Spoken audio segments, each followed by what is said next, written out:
Hi everyone, it's Matt and Helena, founders of Immersive Art Meditation, here to give you another taste of what it's like to be in one of our workshops, which do take around 3 hours and delve into a lot of components of an original piece of art, storytelling, guided meditation, journaling, and sharing.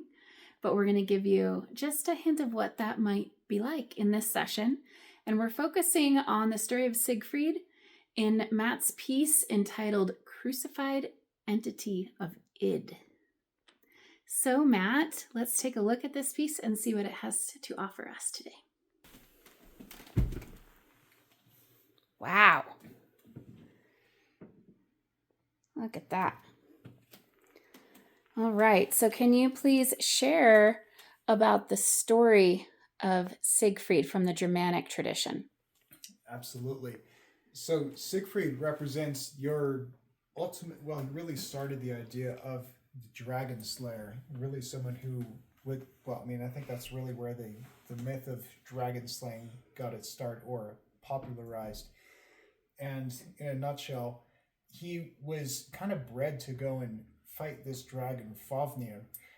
And he's training, he reforges his father's sword. He has his father's sword, Gram.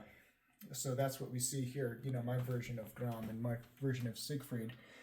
And then when he gets there, he goes into the cave and he yells Fafnir's name for him to come out. And then he hides in this hole he digs out for himself, and then he stabs the dragon in the stomach, and it's kind of gruesome. He gets some of his blood on him, and through that he mixes with the dragon's power. He gets some of the dragon's abilities, and then he goes on to have all these different adventures and all these, has all these different conquests, and he's kind of empowered through this dragon that he's been able to slay. And the dragon really represents a predator or an obstacle, something that seems overwhelming that you throw your challenge at, you throw your ability at, and you overcome it. And through doing so, you make yourself better, you evolve. Really, that's what that represents, is his evolution into a new version of himself, and hopefully making the world better through that conquest as well. Okay, and are there any details that you'd like to show us today? Yes. So I was really inspired by this verse in the Bible, whether you're Christian or not. I find a lot of value in a lot of the wisdom in the Bible. It's Matthew 6:22. And I would say that this is one of the most useful, one of the most powerful verses in all of the Bible. And it says the eye is the light of the body. When your body is filled with light, then your whole body is full of light. And when that eye is full of darkness, then how great that darkness is.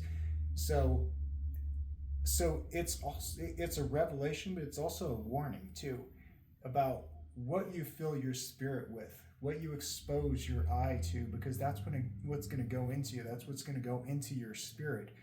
And you are going to ultimately end up becoming what you embody. And even in Siegfried's case, he slays this dragon, and then he's not necessarily always a morally virtuous person through that conquest afterwards. Actually, this is something that Nietzsche said, is watch out when you're staring into the abyss also stares back into you. You have to be able to retain your light. You have to be able to retain your sense of goodness and morality, but also pair that with that strength, that warrior strength, so you can be a warrior for light at the same time. So this is really my version of Siegfried, my version of this myth through the artwork. Thank you. So now it's your turn to grab a journal, do some contemplation. You're welcome to write these questions down or rewatch the video. And here are the questions prompted by this piece. First, what is your personal dragon right now? What form does that take in your life that you may need to confront and slay?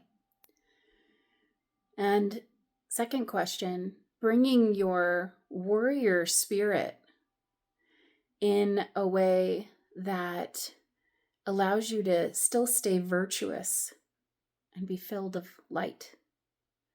How do you do that?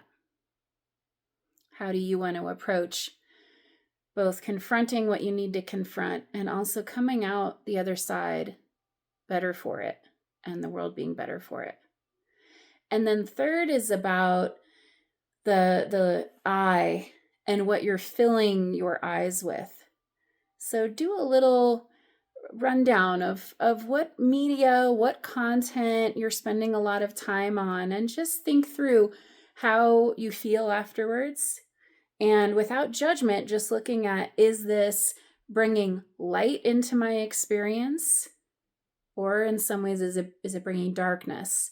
And just notice how that affects the body and the experience that you have for the time after you consume that content. Thank you so much, and we look forward to seeing you soon.